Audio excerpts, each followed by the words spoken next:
Escuchemos el mensaje que dirige al pueblo de México el licenciado Andrés Manuel López Obrador, presidente de la República, con motivo de su primer año de gobierno.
Amigas, amigos,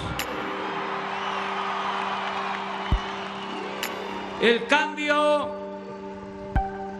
que estamos realizando está a la vista. En el periodo neoliberal se hacían leyes sin considerar el interés público. Ahora, las reformas a la Constitución tienen el propósito de garantizar el desarrollo del país y el bienestar del pueblo. Por ejemplo, las principales reformas y leyes aprobadas por los legisladores han sido las del combate a la corrupción, la ley de austeridad republicana, la de extinción de dominio para recuperar y devolver al pueblo lo robado,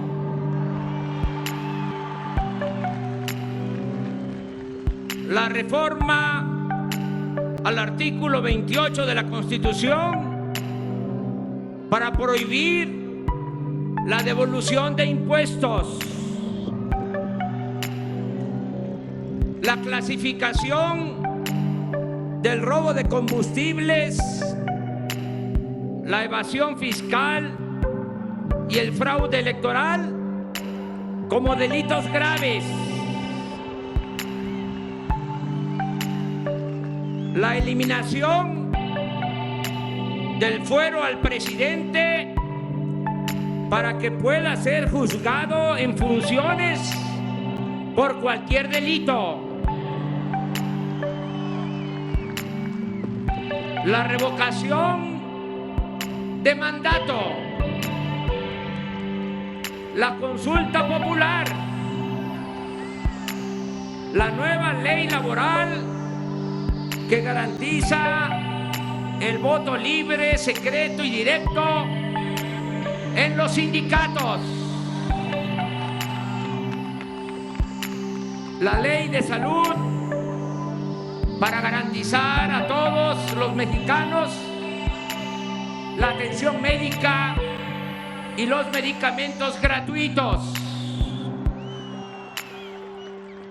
la cancelación de la mal llamada reforma educativa,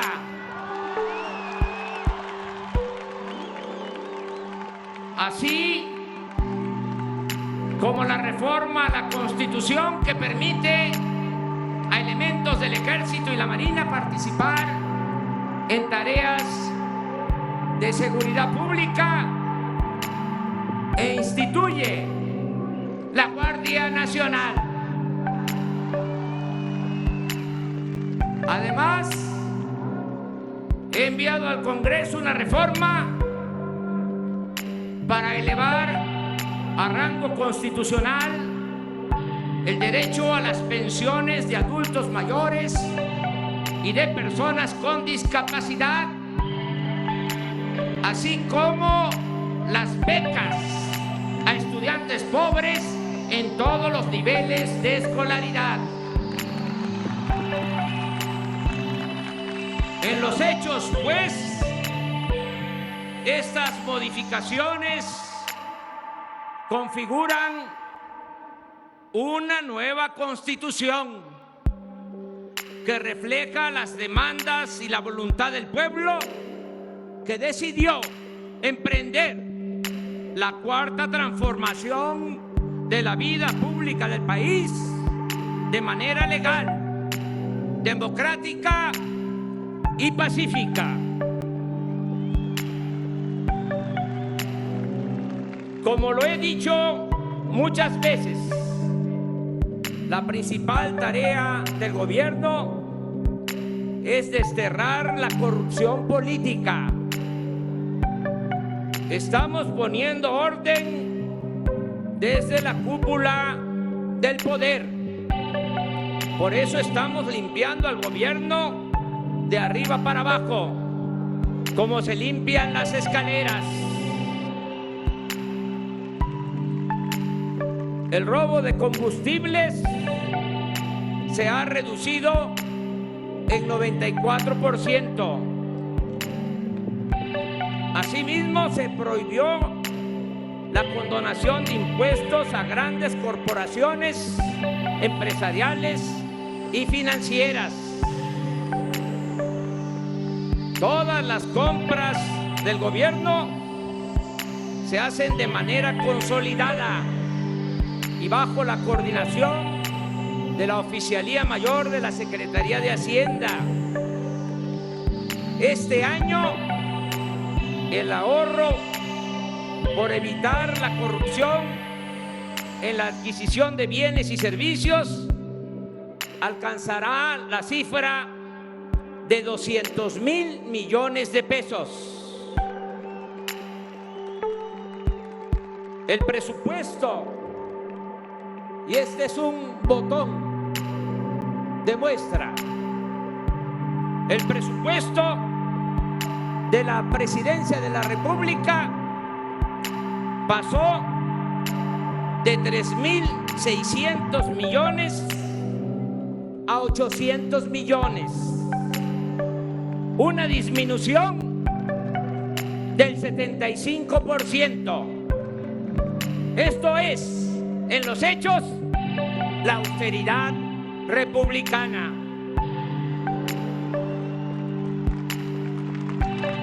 La fórmula de acabar con la corrupción y reducir el costo del gobierno nos permite financiar el presupuesto sin aumentar impuestos,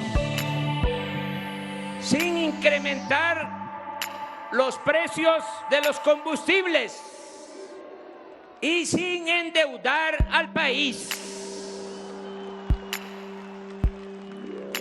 Los recursos destinados a financiar los programas sociales provienen de lo que se ahorra con el combate a la corrupción y con la eliminación de lujos y gastos suntuarios, superfluos en el gobierno. Estamos aplicando una nueva política productiva para apoyar la economía popular, fortalecer el mercado interno, impulsar proyectos para el desarrollo regional, fomentar la participación de la iniciativa privada e intensificar la captación de inversión extranjera. Para fortalecer la economía popular, hemos priorizado la recuperación del campo. Se ha entregado en forma directa apoyos económicos para la siembra a 2.109.000 ejidatarios, comuneros y pequeños propietarios. Esto incluye a integrantes de comunidades indígenas y a cultivadores de caña y de café. Se inició el programa de crédito ganadero a la palabra en beneficio de 7.734 productores.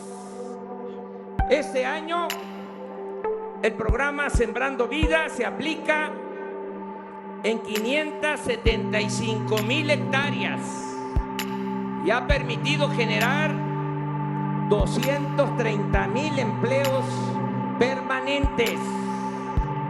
El año próximo se extenderá a más de 1 millón de hectáreas y 430.000 empleos.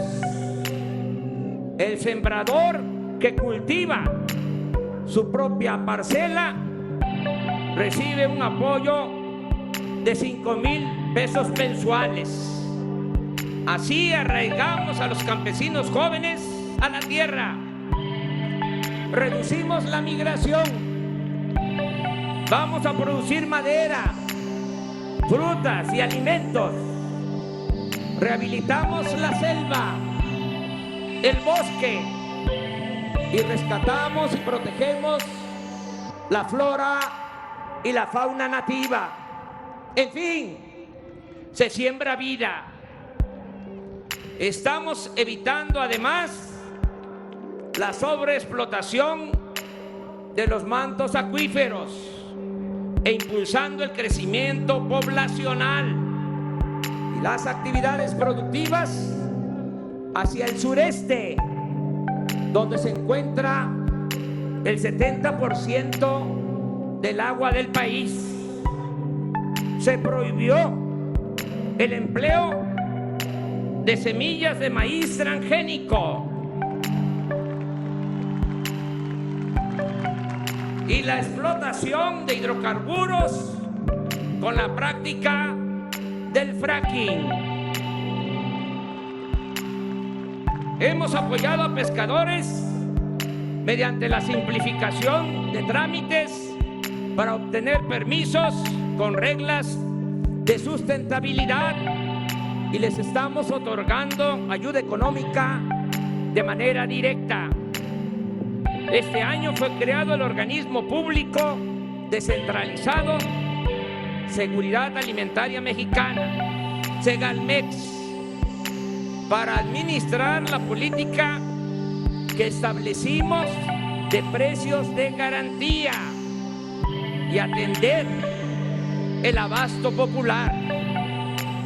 Con el programa Tandas para el Bienestar se han otorgado 356.500 créditos sin intereses ni papeleos a pequeños comerciantes, empresarios, artesanos y a quienes se ganan la vida como pueden. Avanza en los municipios de Oaxaca la construcción de 109 caminos de concreto. Nosotros entregamos los recursos a las autoridades de usos y costumbres. Ellos los manejan con honestidad y así se da empleo a mujeres y hombres de los mismos pueblos. Con estas pequeñas pero importantes obras se aminora la migración y se fortalece la vida familiar y comunitaria. Debe reconocerse que un factor principal, que se oiga bien y que se oiga lejos, un factor principal para el fortalecimiento de la economía promovida desde abajo con la gente y para la gente ha sido la aportación de nuestros héroes vivientes, los migrantes mexicanos, quienes en los primeros 9 meses de este año enviaron remesas a sus familiares por $26,980 millones, el monto más alto registrado en la historia. Por otra parte, buscamos fortalecer el mercado interno mediante una política de recuperación salarial y una estrategia de creación masiva de empleos productivos.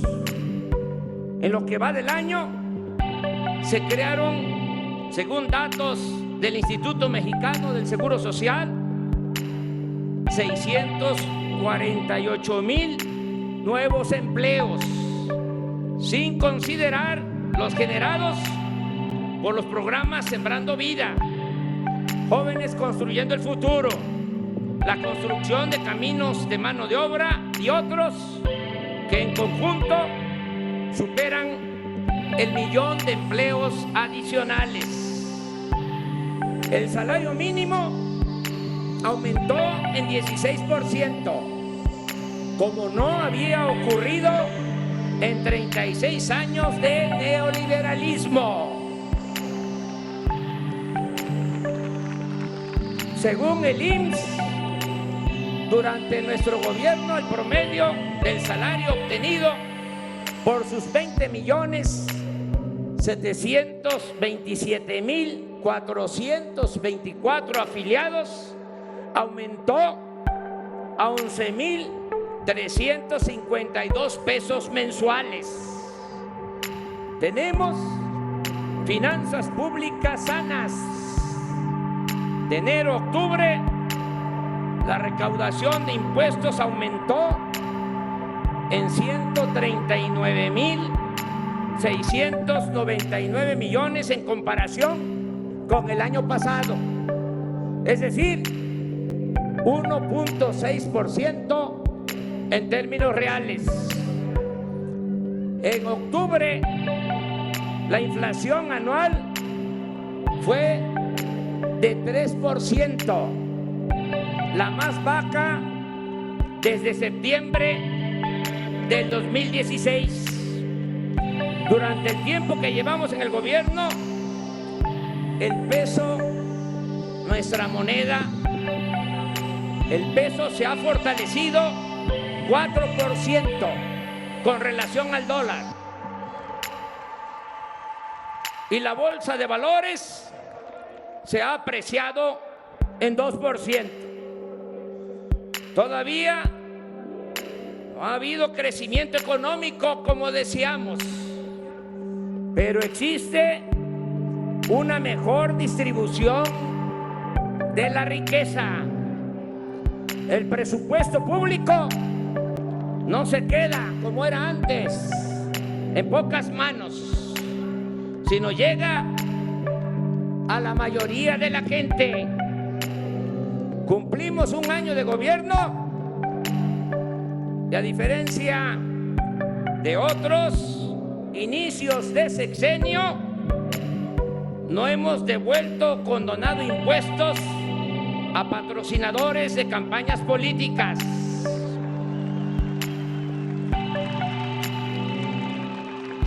No hemos privatizado bienes públicos, ni hemos declarado la guerra a nadie, solo a la corrupción y a la impunidad.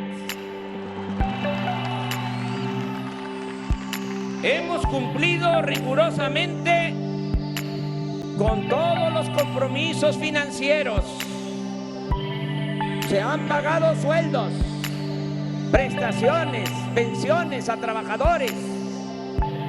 Se han entregado las participaciones a estados y municipios en tiempo y forma. No hay demora en liquidar a proveedores. Además, hemos cumplido con reconocer y hacer frente a la enorme deuda que heredamos de $10.8 billones de pesos. Hasta ahora hemos pagado solo de intereses 454,000 millones de pesos. Hemos iniciado los estudios de ingeniería básica del Tren Maya, que están en proceso y se terminarán el próximo 13 de este mes para realizar la licitación de esta importante obra que beneficia a 5 estados del sureste de México: Quintana Roo, Yucatán, Campeche, Tabasco y Chiapas. Aclaro que el proyecto dependerá del resultado de la consulta que estamos haciendo en los municipios por donde pasará el nuevo ferrocarril. Sobre el desarrollo integral del Istmo, ya se trabaja en la ampliación del puerto de Salina Cruz y será lo mismo en el de Coatzacoalcos. También inició la modernización de las vías del tren de carga de contenedores que conectará el Océano Pacífico con el Atlántico. En esta franja estratégica de nuestro territorio se establecerá una zona libre o franca, es decir, se reducirán los impuestos y el precio de los energéticos para propiciar la instalación de parques industriales que generen empleos con buenos salarios. Enfrentamos con éxito la actitud obstinada, caprichosa de los conservadores corruptos que recurrieron al sabotaje jurídico en la construcción del nuevo aeropuerto Felipe Ángeles, para lo cual presentaron 103 amparos con el propósito de evitar que iniciáramos los trabajos en Santa Lucía.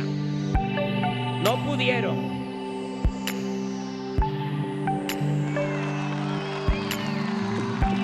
Se impuso la razón y el derecho y ya comenzó esa importante obra. Los ingenieros militares me han asegurado que inauguraremos el nuevo aeropuerto internacional de la Ciudad de México el 21 de marzo de 2022. Desde enero de este año se inició el programa de la zona libre o franca a lo largo de los 3.180 kilómetros de frontera con Estados Unidos. Se redujo allí el impuesto sobre la renta al 20%. El IVA pasó del 16 al 8%. Los combustibles se abarataron y aumentó al doble el salario mínimo. Ya se creó la empresa Telecomunicaciones e Internet para Todos, filial de la Comisión Federal de Electricidad. Se obtuvo la concesión para ofrecer servicios de Internet sin fines de lucro en todo México, en todo el país. Es un orgullo informar que por primera vez en 14 años detuvimos la caída progresiva en la producción de petróleo. En 2018, la caída en la producción de petróleo fue equivalente a 200,000 barriles diarios. Y en lo que va de este gobierno, no solo no hemos perdido producción, sino que a finales de este mes de diciembre estaremos extrayendo 50,000 barriles diarios adicionales. Se están rehabilitando las 6 refinerías del país, cuya producción pasó del 32 al 40% de su capacidad. Ya se comenzó a construir la nueva refinería de Dos Bocas, Paraíso, Tabasco. La inversión para la construcción y el mantenimiento de carreteras y caminos rurales este año es de 42.500 millones de pesos, de cuyo monto casi la mitad, 20.000 millones, se destinan a la conservación de la red de carreteras del país, algo que nunca había sucedido. Concluyó la construcción del túnel emisor Oriente. Con esta obra se evitarán inundaciones en buena parte del Valle de México. También se terminará este año el tren ligero de Guadalajara y se continúa construyendo el de Toluca a la Ciudad de México. La participación de la iniciativa privada en el desarrollo de México es una realidad positiva y necesaria.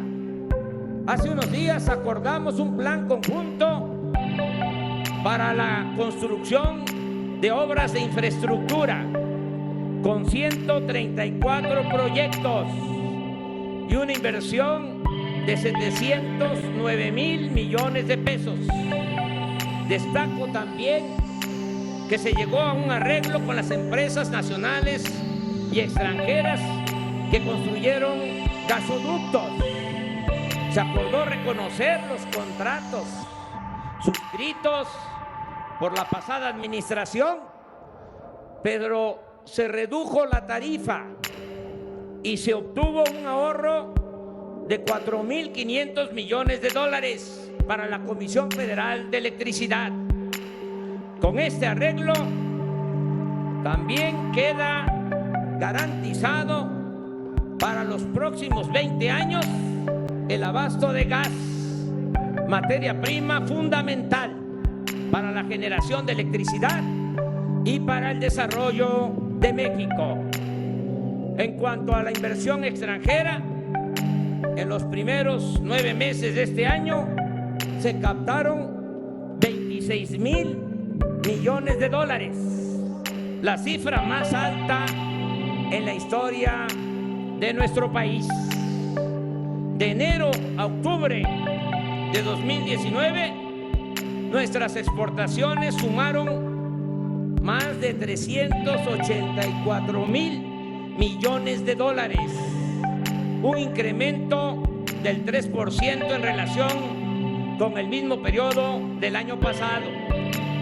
Este año el turismo ha crecido más que en 2018. De enero a septiembre llegaron 32 millones de turistas internacionales, 7.6% más que en el mismo periodo del año pasado, con una derrama económica de 18.562 millones de dólares, 11.3% más que antes.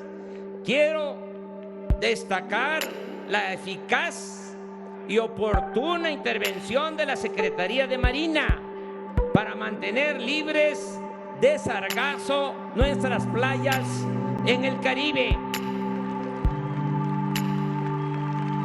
Agrego que ya somos el principal socio comercial de Estados Unidos y considero que el nuevo tratado comercial será pronto, muy pronto aprobado, más temprano que tarde, en los congresos de ese país y de Canadá.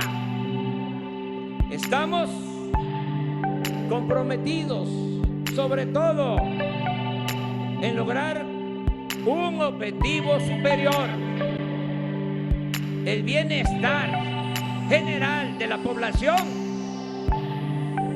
bienestar material y bienestar del alma, bienestar espiritual.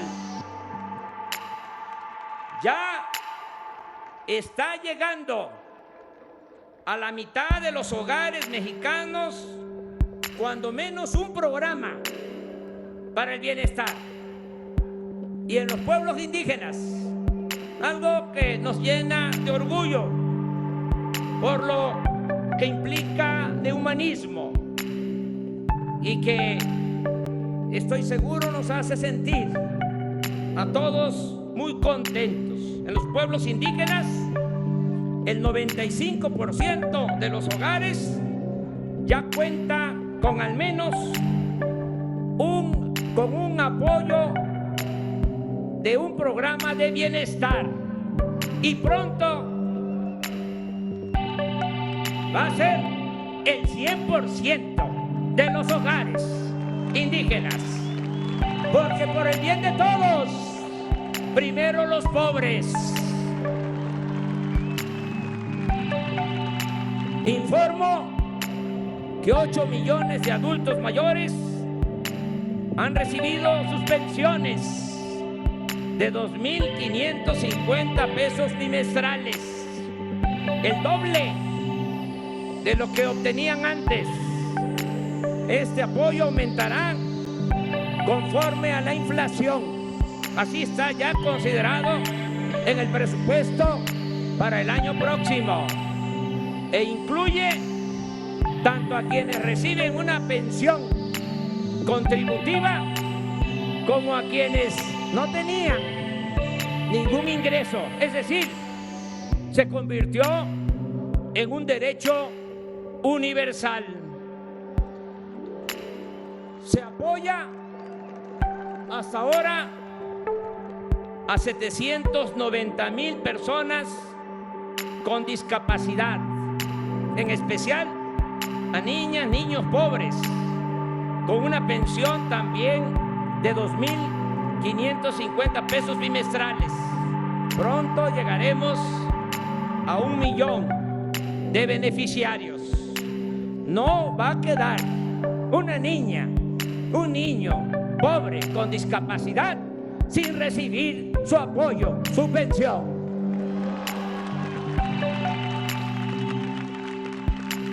Se otorgan becas de 1.600 pesos bimestrales a estudiantes pobres de preescolar, primaria y secundaria. En el caso de estudiantes de preparatoria, el apoyo es para todos, es universal.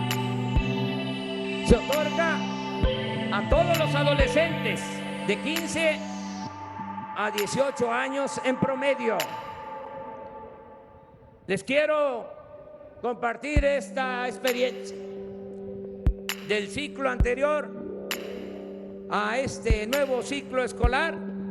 Aumentó la matrícula en el nivel medio superior en 20%. Se inscribieron más estudiantes este año. Bajó la deserción y en algo ha ayudado lo de la beca universal. Voy a los pueblos y me dicen los jóvenes, ¿y la beca? ¿Y la beca? Pues va a haber becas para todos los estudiantes. Es 1 millón de veces mejor tener a los jóvenes estudiando que tenerlos en la calle. Además, la educación no es un privilegio, es un derecho del pueblo.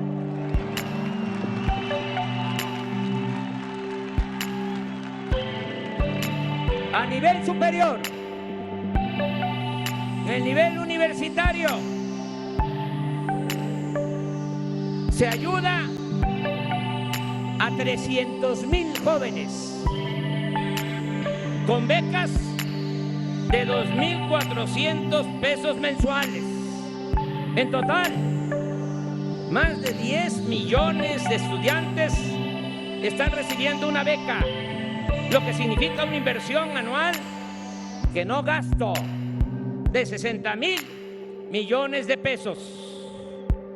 Jóvenes Construyendo el Futuro ha dado trabajo como aprendices a 930,000 jóvenes que antes eran discriminados y calificados como ninis. El gobierno federal ahora les otorga una beca mensual de 3,600 pesos para que se capaciten durante un año en empresas, talleres, instituciones públicas y organizaciones sociales, lo que facilita su inserción exitosa en el ámbito laboral e impide que sean enganchados por la delincuencia. El Programa Nacional de Reconstrucción atiende a la población afectada por los sismos de septiembre de 2017 y febrero de 2018 y ha dado apoyos para vivienda a 13,805 familias. Están en reconstrucción escuelas, centros de salud y se avanza en la restauración de templos y otros espacios catalogados como patrimonio histórico. Hemos comenzado el programa de mejoramiento urbano y vivienda tanto en ciudades de la frontera norte como en los polos de desarrollo turístico para aminorar el contraste entre zonas con hoteles de gran lujo y colonias marginadas. Este programa está dando frutos en Tijuana, Mexicali, San Luis Río Colorado, Nogales, Ciudad Juárez, Acuña, Piedras Negras, Nuevo Laredo, Reynosa y Matamoros, todas ciudades fronterizas, así como en colonias marginadas de 4 centros turísticos, en Los Cabos, Bahía de Banderas, Acapulco y Playa del Carmen, en Quintana Roo. A la fecha suman 18,455 acciones de vivienda y se ha iniciado la introducción de agua, drenaje, pavimento y otros servicios, así como la escrituración en colonias populares de 14 ciudades del país. El Infonavit ha reestructurado 147,523 créditos de vivienda en beneficio de trabajadores que pagaban deudas que crecían en vez de disminuir. A quienes hayan cubierto el 90% de su crédito, se les condonará el resto y podrán recibir sus escrituras. Esta modalidad ha beneficiado ya a 31,000 familias. Además, nadie en este tiempo ha sido desalojado de su departamento o vivienda, como sucedía cuando se vendían las llamadas carteras vencidas a coyotes, despachos de cobranza o a traficantes de influencia.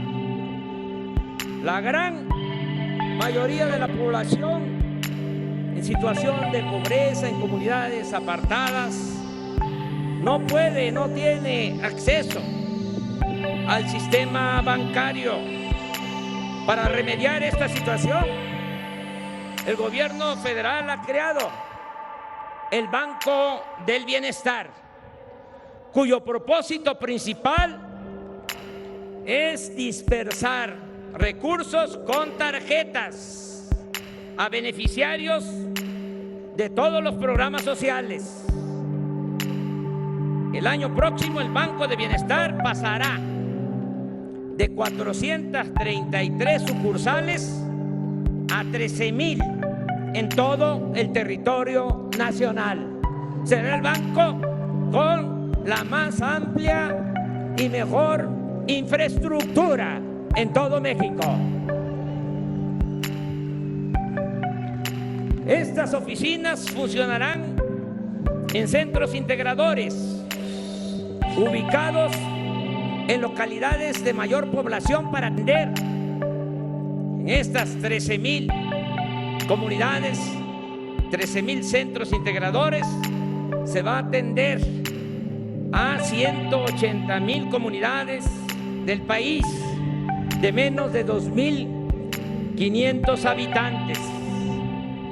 En el sexenio pasado se impuso la mal llamada reforma educativa, que generó un enconado conflicto social y derivó en acciones represivas injustificables.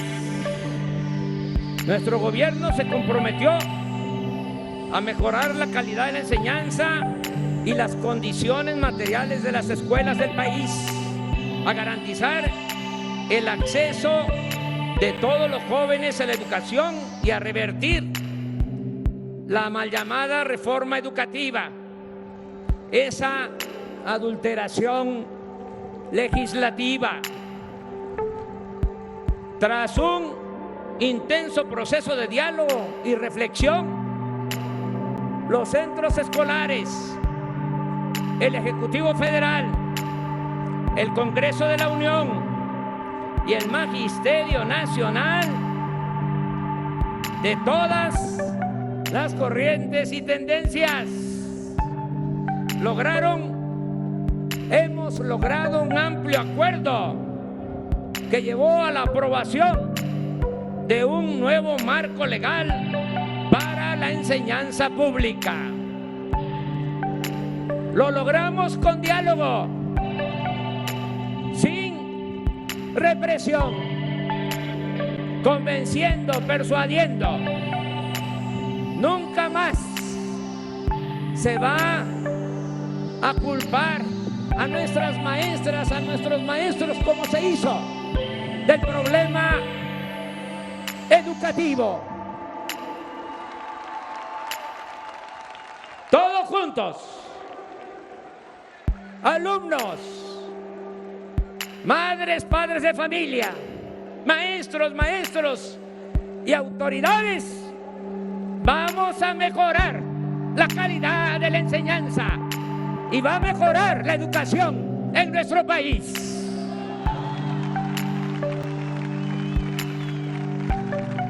Con el nuevo ciclo 2019-2020 comenzó el programa La Escuela es Nuestra,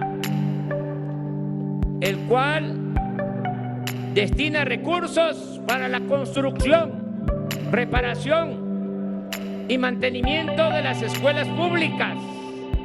Y estos recursos, y esa es la novedad, se van a entregar de manera directa a los comités escolares de administración participativa, a las sociedades de padres de familia, de alumnos y de maestros.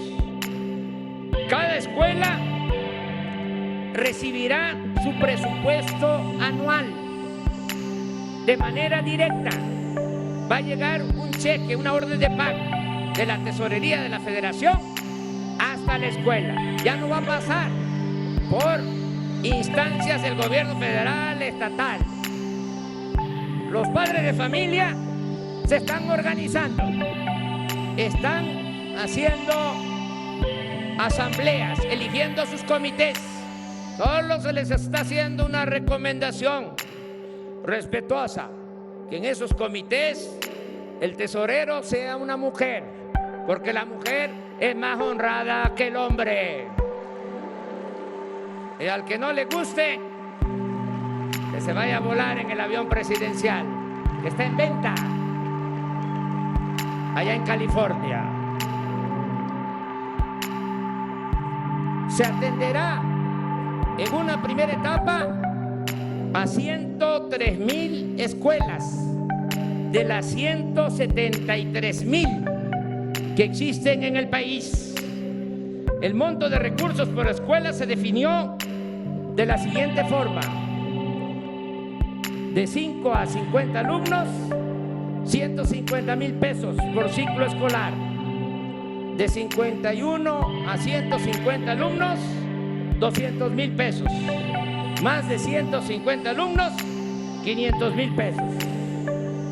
El presupuesto inicial para este programa es de 21,000 millones de pesos. Y estamos acordando con los gobiernos estatales que aporten la mitad. La mayoría, lo tengo que decir, ha respondido muy bien. Y el primero en aceptar fue el gobernador de Puebla, Miguel Barbosa. Ya inició en todo el país la entrega de estos recursos. Ya se han dispersado recursos en 14,000 escuelas, a 14,000 comités. Y no va a parar cada mes hasta llegar a la primera etapa, las 103,000 escuelas. Está funcionando la estrategia para el rescate de la memoria histórica y el fomento a la lectura. El Fondo de Cultura Económica ha editado 29 libros de grandes escritores en la colección Vientos del Pueblo, con tirajes de 40,000 ejemplares, llegando a un total de 1,160,000 ejemplares. Dichos libros se venden a precios accesibles, que van de 9 a 20 pesos. Asimismo, se reimprimieron 8,500,000 ejemplares de la cartilla moral de Alfonso Reyes. Avanzamos en apoyar con recursos a universidades y centros públicos de investigación. Este año el CONACYT ha destinado 2,253 millones de pesos a ciencia básica o de frontera. Además, se otorgaron 24,453 becas nuevas a estudiantes de posgrado. Lo voy a repetir, porque a veces no se conoce esta información. Se otorgaron este año 24,453 becas nuevas a estudiantes de posgrado.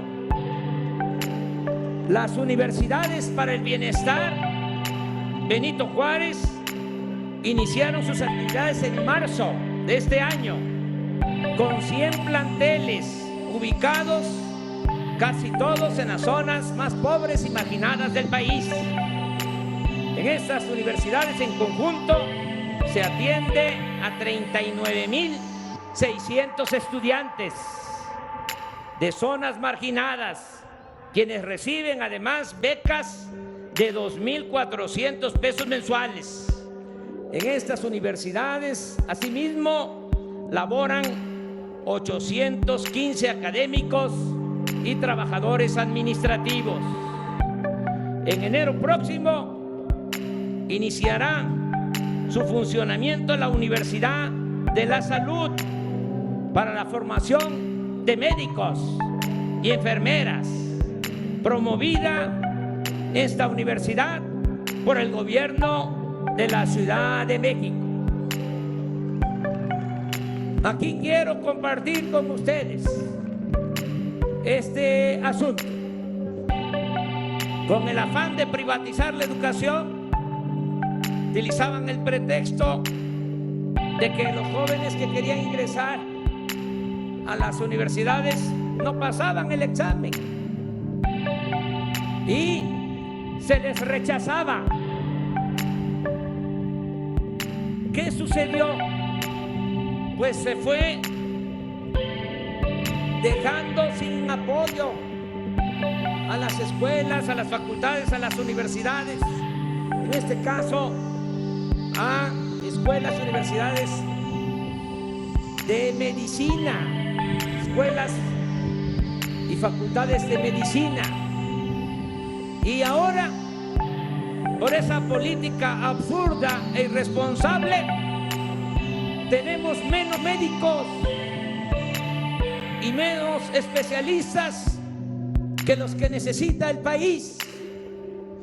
Por eso, con urgencia, se van a abrir espacios para que todos los que quieran estudiar en el nivel superior lo puedan lograr.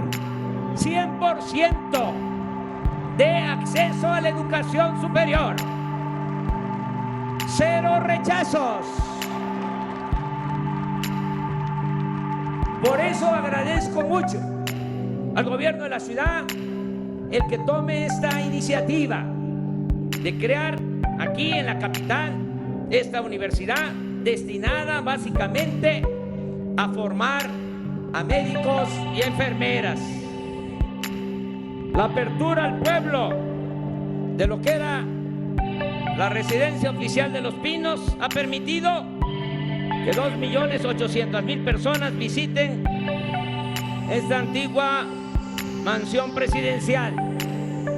Y ya se está elaborando el proyecto en coordinación con el gobierno de la ciudad para convertir el bosque de Chapultepec y los terrenos donde se encontraba la fábrica de armas del ejército en un espacio artístico y ecológico de 800 hectáreas, que pronto, muy pronto, será uno de los sitios culturales más importantes del mundo. Hemos creado el Instituto Nacional de Salud para el Bienestar. Pero antes les pregunto, ¿les está afectando el sol? Ya voy a terminar. Hemos creado el Instituto Nacional de Salud para el Bienestar, que ha empezado a resolver 4 demandas básicas: abasto de todos los medicamentos en unidades médicas y centros de salud ubicados en comunidades más remotas del país, así como en todos los hospitales; la asignación de médicos, enfermeras y paramédicos en todas las poblaciones; la rehabilitación y ampliación de la infraestructura de salud, incluido el mejoramiento de equipos médicos; y la basificación en el sexenio de más de 80,000 trabajadores que llevan mucho tiempo laborando como eventuales y por honorarios. El presupuesto para salud se incrementará desde enero del próximo año, desde el mes próximo, en 40,000 millones de pesos para garantizar lo más pronto posible medicamentos, análisis clínicos, atención médica y hospitalaria gratuita y de calidad a todos los habitantes de México. Se va a garantizar lo que establece el artículo 4 constitucional desde hace 25 años, pero desde entonces es letra muerta: el derecho del pueblo a la salud. Se inició ya una campaña informativa nacional sobre las adicciones, enfocada básicamente a los jóvenes, para orientar sobre el tremendo daño que causan las drogas. Me van a ayudar todos en esta campaña, porque nada más se difunde, se conoce lo frívolo, las series, desde luego que siempre van a tener libertad los medios, los productores de esas series de televisión. ¿Pero qué se refleja? De que es como un paraíso el participar en esas actividades ilícitas: mansiones, carros de lujo, poder, muchachas, muchachos guapos, ropa de marca. Sí, puede ser que eso suceda, pero también hay otra realidad que tenemos que mostrar en los medios de comunicación y que todos ayudemos. La realidad que con esas drogas químicas, con el cristal, con el fentanilo, el que se atreve a consumir esos productos, esas drogas, puede morir en un año. Y eso es tristeza, es dolor, es sufrimiento para los jóvenes, para sus familias. Ese no es el camino para conseguir la felicidad. La verdadera felicidad, como lo hemos dicho muchas veces, es el zócalo, corazón político, social, cultural de México. La verdadera felicidad es estar bien con uno mismo, estar bien con nuestra conciencia y estar bien con el prójimo. Esa es la verdadera felicidad.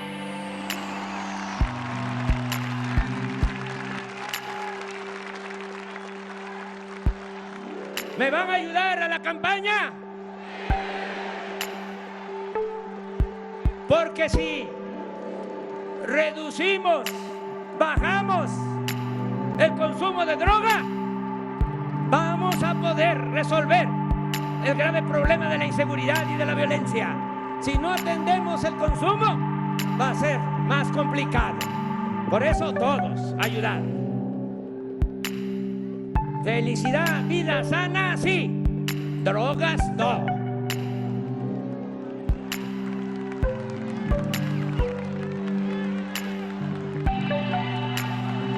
Precisamente por eso se impulsan las prácticas deportivas, el deporte para la salud en todas sus modalidades.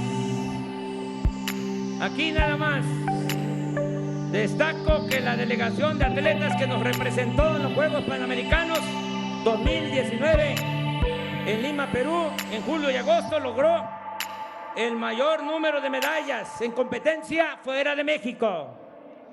A los 546 atletas y a sus entrenadores se les otorgaron apoyos económicos por un año. Se les entregó apoyo por adelantado para que estén preparados para las Olimpiadas de Japón, que vamos a tener buenos resultados. Lo mismo hicimos con los atletas paralímpicos, quienes obtuvieron 55 medallas de oro, un récord histórico. Los recursos que se otorgan a los deportistas y a los pueblos más pobres de México se obtienen de la venta de bienes, muebles e inmuebles incautados a la delincuencia común y a la delincuencia de cuello blanco, y los entrega el recién creado Instituto para devolver al pueblo lo robado. El Ejecutivo Federal ha emprendido un cambio de paradigma de seguridad. Entre 2006 y 2018, los gobernantes pretendieron resolver la inseguridad y la violencia delictiva mediante acciones de fuerza militar y policial, sin atender el fondo del problema. El resultado fue catastrófico y esa estrategia dejó un saldo pavoroso de muertos, desaparecidos y lesionados, una crisis de derechos humanos, una descomposición institucional sin precedente y un gravísimo daño al tejido social. El país padece aún las consecuencias de esa política equivocada. No debe olvidarse porque a veces hay como amnesia en algunos. No debe olvidarse que el 2 de febrero de 2007, Felipe Calderón, para tratar de legitimarse luego del fraude electoral, ordenó desde Apatzingán, Michoacán, la participación de las Fuerzas Armadas en lo que denominó guerra contra el narcotráfico. Esta irresponsable decisión condujo a soldados y marinos a una lucha frontal contra la delincuencia organizada, bajo la consigna de limpiar como fuera, con ajusticiamientos, masacres o exterminio. En el alto mando militar se decía, en ese entonces, se les decía a los oficiales: ustedes acábenlos y nosotros nos encargamos de los derechos humanos. La mejor prueba de este proceder autoritario es que ese sexenio ostenta la mayor letalidad en combate desde la Revolución Mexicana. Ese indicador se obtiene del promedio de presuntos delincuentes muertos o rematados en enfrentamientos, comparado con los heridos y detenidos presentados por las fuerzas militares ante la autoridad. En solo 2 años del gobierno de Calderón, 2011-2012, se registraron 1,898 enfrentamientos, en los que murieron 2,459 personas. Resultaron heridos 231 y fueron detenidos 1,519. O sea, 709 muertos más que el número de heridos y detenidos. Asimismo, en los 3 últimos años del gobierno de Calderón, 2010-2012, los militares y navales fallecidos en enfrentamiento fueron 154 en 3 años, un promedio de 51 por año, mientras en 12 meses de nuestro gobierno solo lamentamos que hayan perdido la vida 15 miembros de las Fuerzas Armadas. Aunque los datos hablan por sí solos, es obvio que esta absurda y desquiciada estrategia no se repetirá y que nunca más se pondrá en riesgo de manera irresponsable ni la vida ni el prestigio de los integrantes de las Fuerzas Armadas, y mucho menos se les utilizará para cometer excesos y ejecutar órdenes ilegales e inhumanas. La vigencia de la nueva política de seguridad se demostró con claridad ante la crisis de terror, miedo, que se vivió la tarde-noche del jueves 17 de octubre en Culiacán, Sinaloa, con motivo de la detención de Ovidio Guzmán, hijo de Joaquín Guzmán Loera. En esa verdadera prueba de fuego, en la que la delincuencia salió a la calle con armas de alto calibre y se vivió un alto riesgo, se prefirió detener el operativo y liberar al implicado para evitar una masacre en la que habrían perdido la vida centenares de personas, la mayoría civiles, gente inocente, según el cálculo que responsablemente hizo en su momento el alto mando de las Fuerzas Armadas. Podrán decir nuestros adversarios que demostramos debilidad, pero nada vale más que la vida de las personas.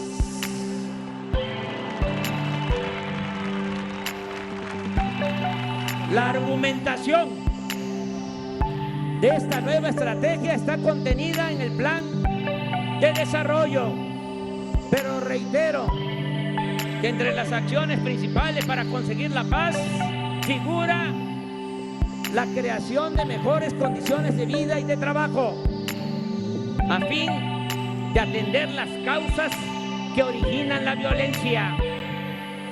¿Cuáles son esas causas? El desempleo, la pobreza, la marginación, la falta de espacios laborales y la falta de oportunidades para que los jóvenes tengan opciones de trabajo y de estudio. Eso es lo que estamos haciendo.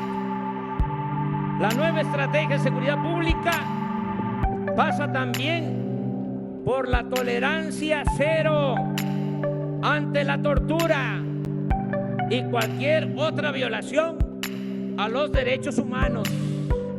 Estamos dedicando tiempo y recursos a la búsqueda de desaparecidos por la violencia. No descansaremos hasta saber el paradero de los jóvenes de Ayotzinapa. Se brinda protección a 365 periodistas y a 721 personas defensoras de derechos humanos.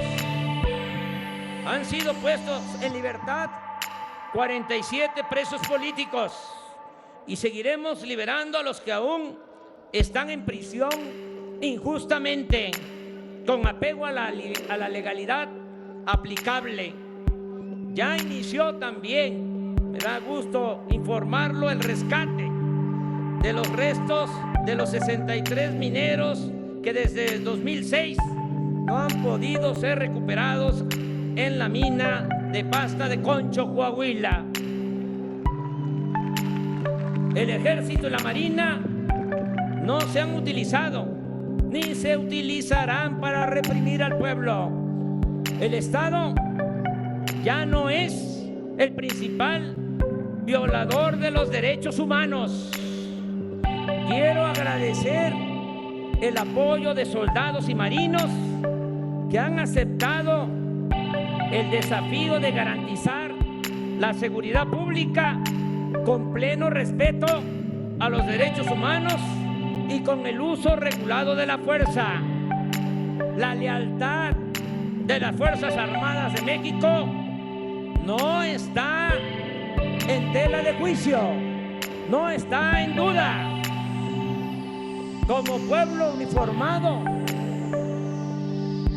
el soldado, el marino, como pueblo uniformado, oficiales de la Marina, del Ejército, están participando de lleno, al 100, en la transformación de la patria. Aquí, a todas, a todos ustedes, les pido que les brindemos un fuerte aplauso a las Fuerzas Armadas de México.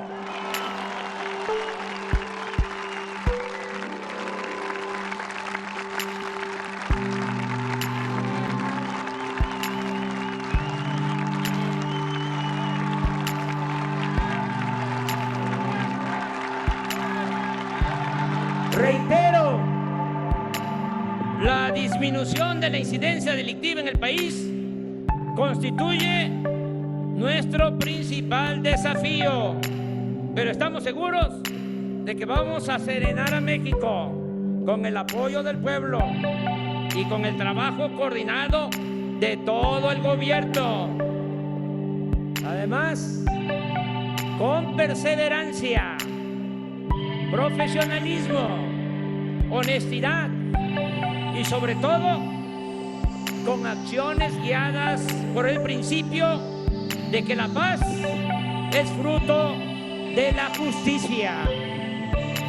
El gobierno de México ofrece cooperación, amistad y respeto a todas las naciones del mundo y particularmente a los países hermanos de América Latina, y el Caribe, con apego a nuestra ejemplar tradición de ofrecer refugio a perseguidos políticos del mundo, decidimos otorgar asilo humanitario y político al presidente de Bolivia, Evo Morales, y a su vicepresidente, Álvaro García Linera.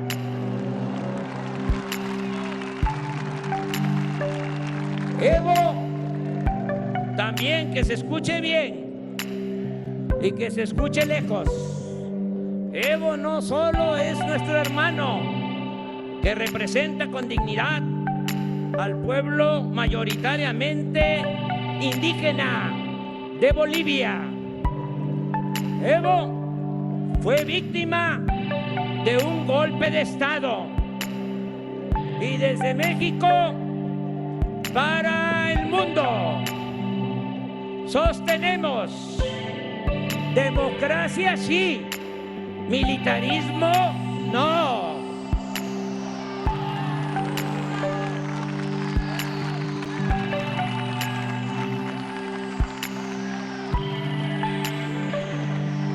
La pertenencia de México a la región de Norteamérica, junto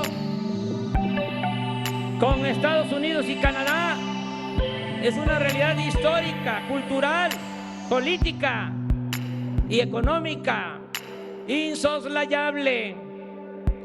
La relación con Estados Unidos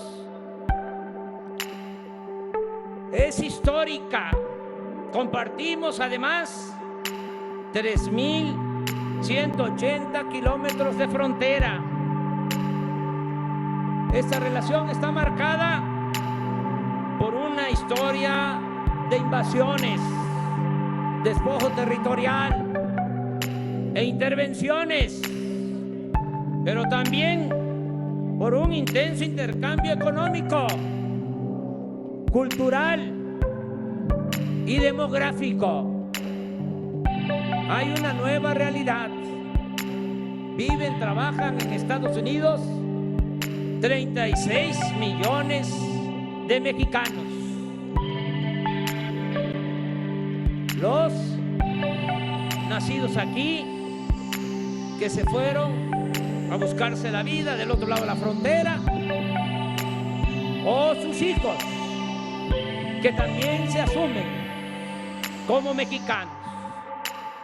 El Ejecutivo Federal busca que la relación bilateral con Estados Unidos, con nuestro vecino del norte, se desarrolle con apego al respeto mutuo, la cooperación para el desarrollo y la solución negociada a problemas comunes, entre los cuales los más significativos son, sin duda, los fenómenos migratorios de sur a norte y las expresiones de la delincuencia transnacional, el tráfico de personas, el trasiego de armas, drogas ilícitas y divisas, dólares.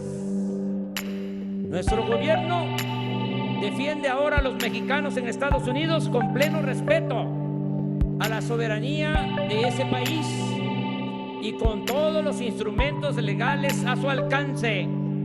El principal de ellos es la red de consulados, mismos que operan como defensorías de los migrantes en el marco de las convenciones internacionales y con respeto a las leyes estadounidenses, para prevenir o remediar las violaciones a los derechos de los mexicanos.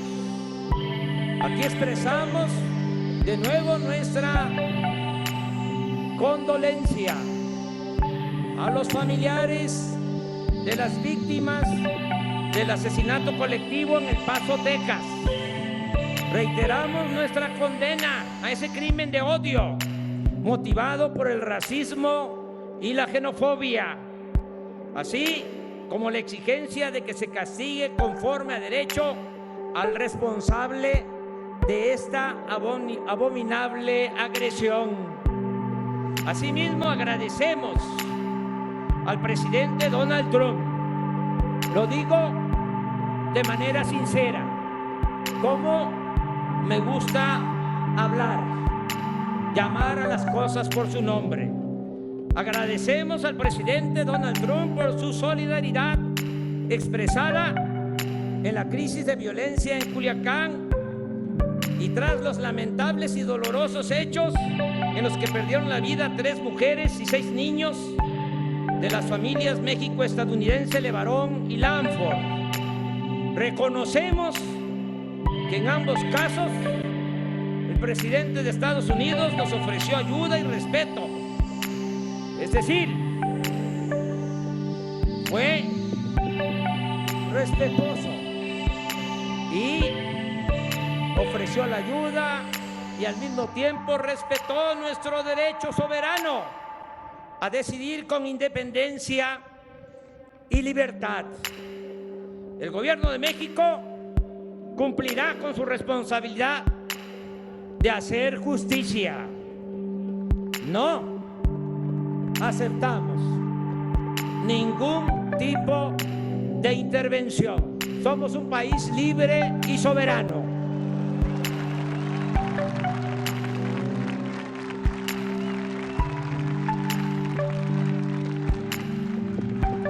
En materia de política migratoria, hemos articulado un cambio radical con respecto a lo que se hizo en el pasado reciente. Nuestro propósito es ahora que ningún ciudadano mexicano se vea obligado a abandonar su hogar, donde nació, por pobreza, por marginación o por inseguridad. El Ejecutivo Federal ha buscado involucrar en esta solución a Estados Unidos y a los países hermanos de Centroamérica para participar juntos en la construcción de mecanismos de reactivación económica, bienestar y desarrollo, con el propósito de lograr que todas las personas puedan trabajar, estudiar, tener salud, bienestar, ser felices en donde nacieron, que la migración sea opcional y no forzada por el hambre o la violencia. Ahora ya, amigas y amigos, estoy terminando. Es el mensaje final. Amigas y amigos, cuando se trata,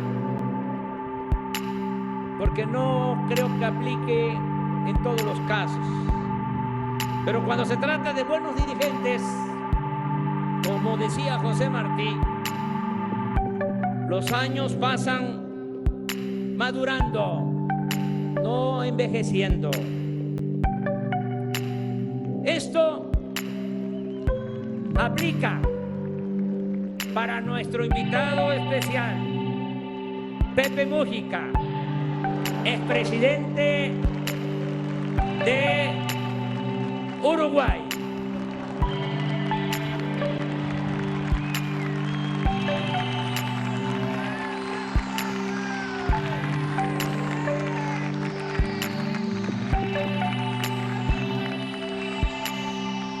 Amigas y amigos, hace un año, en este mismo lugar, hice 100 compromisos con el pueblo de México. Están en las redes, se pueden consultar. 100 compromisos al pueblo de México. Al día de hoy, puedo decir que hemos cumplido 89.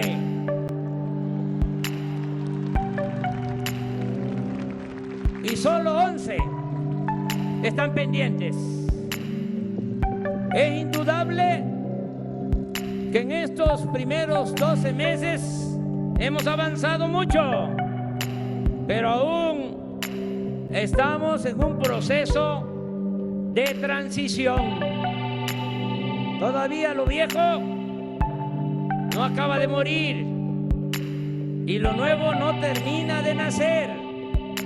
Eso sí, No estamos jugando, no estamos simulando. Está en marcha una nueva forma de hacer política, un cambio de régimen. Ya no es más de lo mismo. Ahora nos guiamos por la honestidad, la democracia y el humanismo. ¿Cuánto tiempo necesitaremos para consolidar la obra de transformación? Pienso que un año más. Es decir, en diciembre, que aquí nos vamos a volver a encontrar, de 2020. Ya estarán establecidas las bases para la construcción de una patria nueva.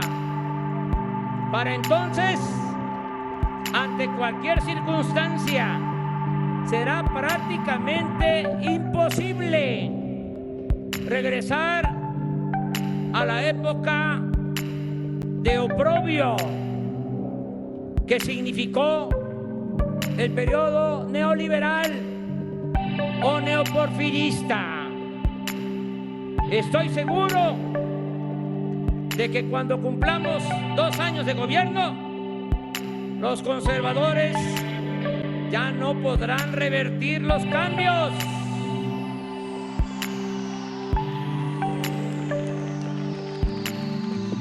¿Qué decía Juárez? Entre otras cosas, en circunstancias como esta, cuando se estaba llevando a cabo la segunda transformación, la época de la reforma, momentos mucho más difíciles que los que estamos viviendo. Decía Juárez, el triunfo de la reacción es moralmente imposible.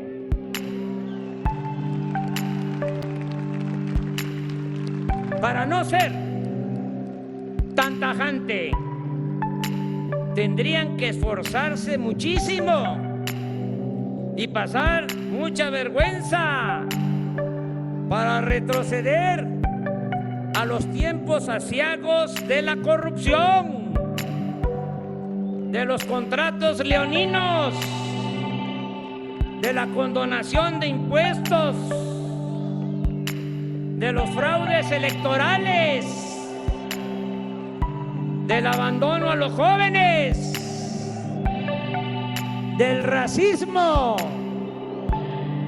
del desprecio a los pobres y del mátalos en caliente.